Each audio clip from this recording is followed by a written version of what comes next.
Liberia, once scarred by years of conflict, now carries a new rhythm. The rhythm of peace. Man, this is some of the stuff you never see on the media. And I mean, it's beautiful out here in Liberia, Monrovia, the capital town. And I mean, look out behind me. Look behind me. Man, look at that. Amazing. Amazing. Yeah. I can taste it. I want to taste it. You want to taste it? The African child. Excuse me, one time tasting a empty bottle. I drink it when drinking soft drink of beer. From Monrovia's busy streets to the quiet villages along the coast.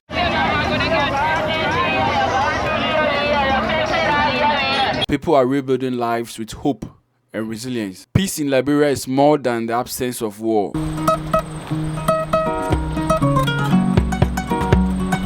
It is the presence of unity, forgiveness, and the determination to move forward together. A reminder that even after the storm, a nation can heal, rise, and shine again. So I'm having a conversation with a Liberian, and she wants to share her experience, insights about Liberia and the mindset of the people and what Liberians can do to build back the country again. So I hope you enjoyed this conversation. If it is your first time watching, kindly share, subscribe, tell a friend, tell a brother. Cooking with Sindaco, Liberian Diaries, or Kodo.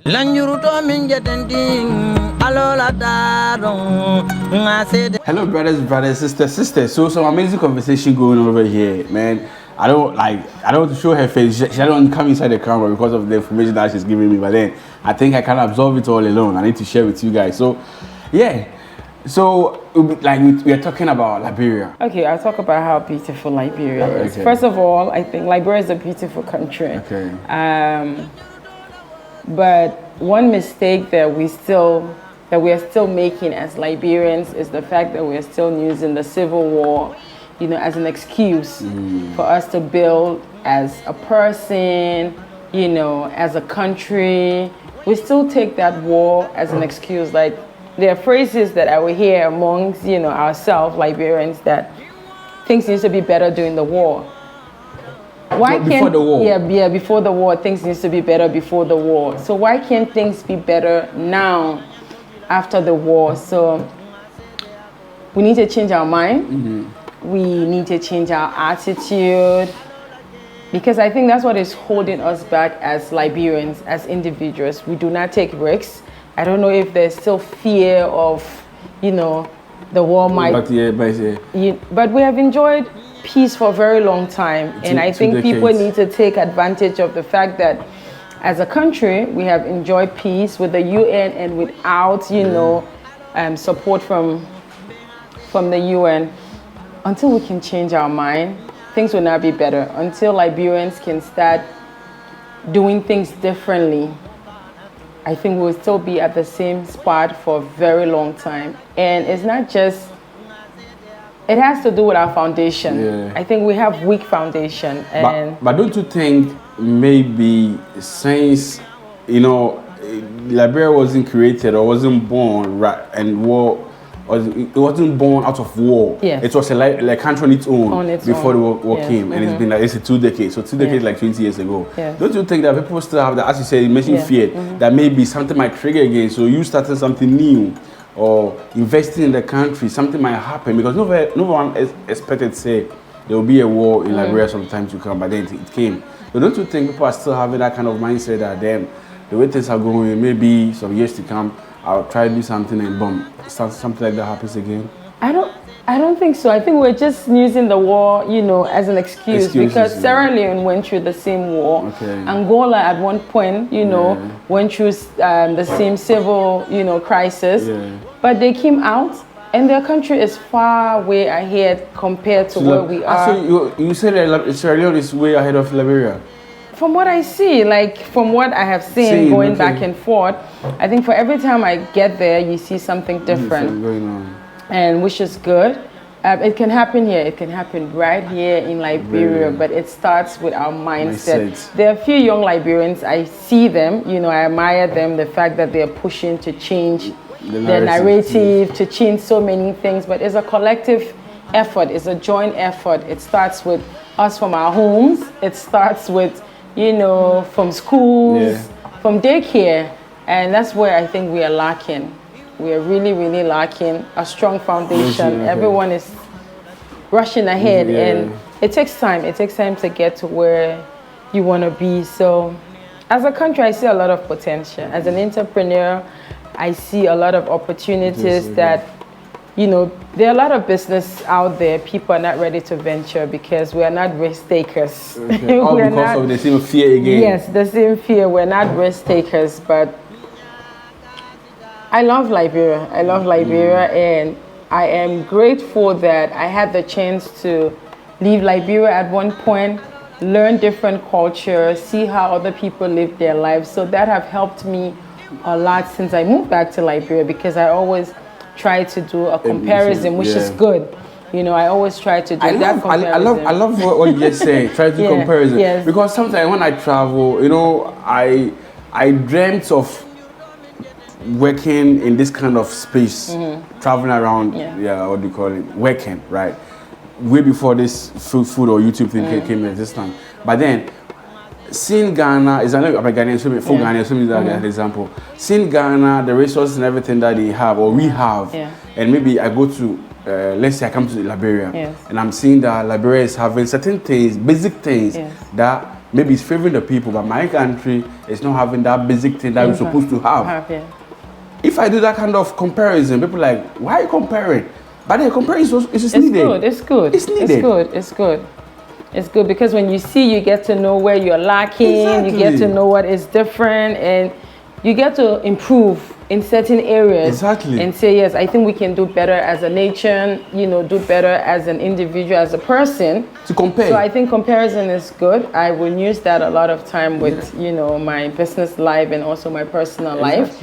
It's not like you're trying to be exactly the same, but but you're trying to have a balance here, you know? That's the same with Liberia. There are a lot of resources here, a lot of resources that can just turn the country around. And I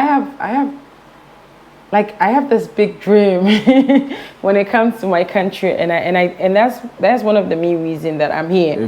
That's one of the main reasons that keeps me here, because to survive in Liberia, you need to be mentally strong, physically strong. Like, you as a person, you have to have a strong willpower to survive in Liberia. That is knowing what you want, knowing how you're gonna get it, and you have steps and plan to achieve that. So it will keep you in this bubble. I'm in Liberia, but I find myself in a bubble, and that bubble is like me knowing where I'm going. So the distraction is a lot. So you have to be focused. You have to be focused. And I think that's what most of us are lacking. Like, you really have to be focused and knowing where you're going, and with that, you can succeed in anything that you do. It's hard in terms of business. I think due to the currency and the exchange rate, business is not for the weak. But you guys are not under USA, right? No. It's Republic, right? Yes, we're Republic. Yes. Then why is the currency still remain the same? We need to ask our forefathers. Like, we really need to ask them that. But is it something that the leaders of today are talking about? No, I've never heard that conversation. That means there's not. Wow. I think what the leaders will try to do is to, you know, balance the exchange rate. But I've never heard that conversation where we're trying to do away with the US dollars to use, you know, to use the Liberian dollars. So that alone can affect a lot of businesses because you can buy at a certain rate, and then once the rate increases, you're going to sell there. So you're losing here and there when it comes to profit. You're losing profit because of the exchange rate. So wow. So will you advise someone, since you're talking about the potentials, the business wise and here in Liberia, would you expect advise someone coming to Liberia to come and do business? Yes, I will. Because Liberia is like a virgin land, you know. So there are a lot of businesses that people are yet to explore. So if you're coming in that direction to explore those areas, then you can be, you know, the starter. You can be the leader in that particular area. So yes, I would advise someone to come to Liberia. So what are the key kind of business that you think can highlight? I don't know. One, we have Hospitality. Hospitality, okay. We have beautiful beaches. So like the Airbnb, the guest house, yes, the hotels. the guest house, okay. the hotels. Yes, that is a very good business that someone can come back to Gambia and can come back to Liberia. Sorry, He's a Gambian also, so can come back to Liberia and do. Okay. Yes, the hospitality industry. I think there's a lot in it that people are yet to discover exactly what is in it, but there's a lot of potential in the hospitality industry that people are yet to, that Liberians we'll never do. are yet to explore. Okay, yeah. You know, that Liberians are yet to explore, because we have beautiful sites. You know, we have a lot. We have a lot. The country is really beautiful with beautiful mountains, greens. When we were landing, I was sleeping. It was just an hour trip. Yeah, so at a point I heard them talking. So I said, okay, let me wake up. And the flight was low on the sea like that. I said, what? And looking for, I saw that the ocean line with the greens. I said, wow, this is beautiful. You see the brown road. My small girl would say brown road.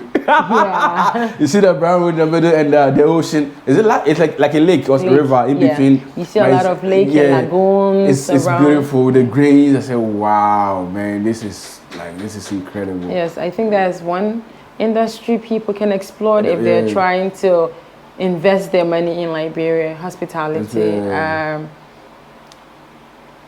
Yes, manufacturing. Just that we still struggle with the lights. The lighting system, but yes. So there's so many businesses that people are yet to explore here in Liberia. So if you see or you identify that, and if you go into it, it can be a win-win. Yes, a win-win for you. Wow, amazing. Man, amazing conversation, and it's unfortunate I can't show her face, but then it is what it is. So Liberia, man. It's like we have a lot of stuff that Africans we need to know. Aside, I'm into food, so it's the rich food that we have in our continent that I'm promoting, I'm showcasing. But then there are lots of stuff beyond what I'm showing that until you visit, you never know. Until you visit, you never know. Even if you visit and you are not being told, with what you see can easily give you an insight about what's going on in the country. And as I said earlier, I said it before that we Africans used to visit these parts of West Africa, Sierra Leone, Gambia, Senegal, Liberia, these parts, Guinea, you know, like there's a lot of stuff over here because we've neglected it, and the white people are taking advantage of all these goodies. Anyway, it is what it is.